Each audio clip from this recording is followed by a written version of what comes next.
할렐루야. 오늘도 함께 마태복음 말씀 묵상하는 분들을 환영합니다. 오늘의 말씀은 마태복음 21장 18절부터 22절까지입니다. 이른 아침에 성으로 들어오실 때에 시장하신지라 길가에서 한 무화과 나무를 보시고 그리로 가사 잎사귀밖에 아무것도 찾지 못하시고 나무에게 이르시되 이제부터 영원토록 네가 열매를 맺지 못하리라 하시니 무화과 나무가 곧 마른지라. 제자들이 보고 이상히 여겨 이르되 무화과 나무가 어찌하여 곧 말랐나이까. 예수께서 대답하여 이르시되 내가 진실로 너희에게 이르노니 만일 너희가 믿음이 있고 의심하지 아니하면 이 무화과 나무에게 된 이런 일만 할 뿐 아니라 이 산더러 들려 바다에 던져지라 하여도 될 것이요 너희가 기도할 때에 무엇이든지 믿고 구하는 것은 다 받으리라 하시니라. 아멘. 예수님께서 무화과 나무로 다가가신 이유는 열매를 얻기 위해서였습니다. 시장하셨다고 분명히 기록하고 있죠. 여기에 나오는 무화과 나무는 열매가 맺은 후에 잎사귀를 맺는다고 합니다. 그러니 잎사귀가 있었다는 것은 열매가 있어야 한다는 것입니다. 그런데 사람들이 먼저 다 따먹어서 그랬는지 열매가 없었어요. 그때 예수님께서는 이 나무를 저주하셨고 무화과 나무가 바로 말라버립니다. 열매 맺지 못하는 무화과 나무는 이스라엘을 상징합니다. 잎사귀가 있는 것을 보면 분명히 열매가 있을 것 같은데 겉모습은 열매가 있어 보이지만 실제로는 열매를 맺지 못하는 그런 이스라엘을 상징하는 거죠. 그리고 무화과 나무를 저주해서 말라버리게 하신 것처럼 이스라엘의 심판이 임할 것을 경고하시는 것이기도 합니다. 이때 제자들은 다시 이 놀라운 기적에만 눈이 팔려서 예수님이 말씀하시는 이스라엘에 대한 경고보다는 나무가 말라버린 사건에만 빠져 있었습니다. 오늘 이 말씀을 함께 묵상하면서 은혜를 나누기를 원합니다. 첫째는 열매 맺는 삶을 살고 있는가라고 하는 것입니다. 이스라엘은 하나님의 선택받은 백성이라는 선민의식이 있었고 율법과 제사를 소중히 여기는 하나님 나라였습니다. 그런데도 예수님께서는 그런 이스라엘이 열매 맺지 못하고 있다고 책망하셨습니다. 잎사귀는 많이 있는데 당연히 있을 것이라고 생각했던 열매가 없는 거죠. 마태가 앞에서부터 계속 이야기했듯이 형식적인 종교와 신앙 행위에 갇혀서 본질을 잃어버린 것입니다. 율법도 지켰지만 율법의 정신인 거룩과 사랑과는 거리가 멀었고 제사를 드렸지만 하나님과 동행하기보다 자기의 생각에 갇혀 있었습니다.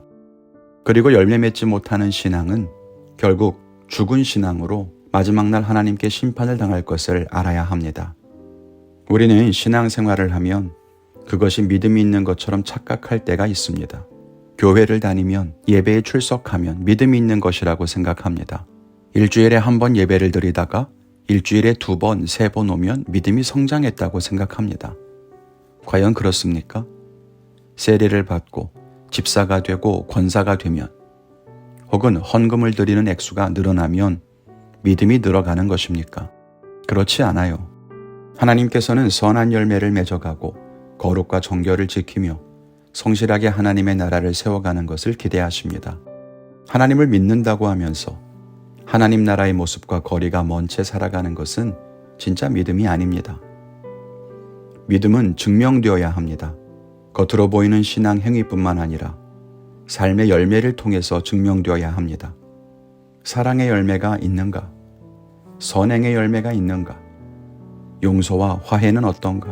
죄를 멀리하고 거룩한 삶을 사는가? 예수님을 믿기 전이나 혹은 예수님을 처음 믿었을 때보다 지금 우리의 삶은 하나님께 더 가까워졌는가? 우리는 이 부분을 기억해야 합니다. 소문난 잔치에 먹을 것이 없다는 속담처럼 빈수레와 같이 요란하게 신앙생활하면서 정작 삶의 열매가 없다면 우리는 열매 없는 무화과 나무와 같습니다. 우리가 다시 한번 우리의 모습을 돌아보며 생명의 열매를 맺는 복된 삶을 살기를 바랍니다. 둘째는 기도의 능력이 있는가라고 하는 겁니다. 예수님께서 무화과 나무를 저주하셨고 나무가 바로 말라버리자 제자들은 어떻게 이런 일이 일어났는가를 묻습니다. 예수님께서 열매 없는 무화과 나무를 저주하면서 이스라엘이 열매 없는 신앙생활을 하는 것을 책망하시는데 그런 의미는 상실한 채 기적에 대해서만 관심을 갖는 거죠. 어쩌면 제자들의 믿음도 그리 대단한 것은 아니었는지도 모릅니다. 예수님께서는 그런 제자들에게 말씀하십니다. 믿음이 답이다. 무엇이든지 믿고 구하는 것은 다 받을 것이다.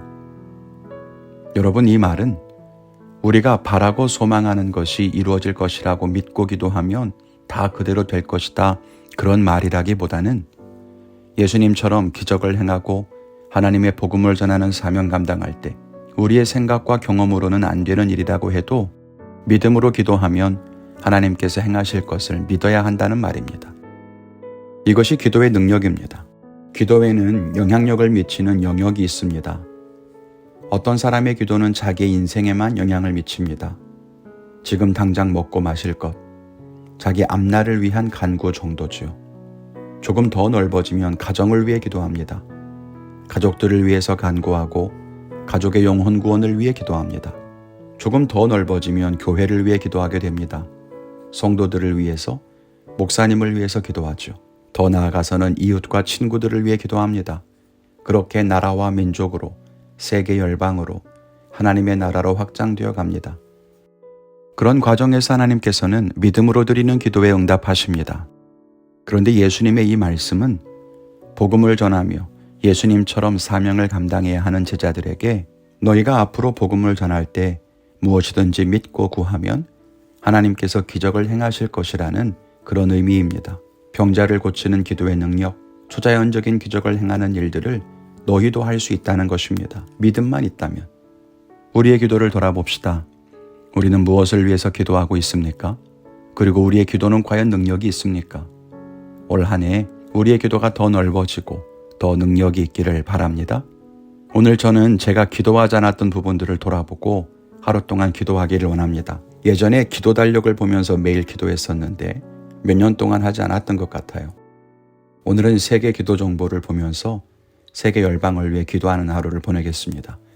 여러분의 결단은 무엇입니까? 그 결단대로 거룩한 하루를 살아가시기를 주님의 이름으로 축원합니다. 감사합니다.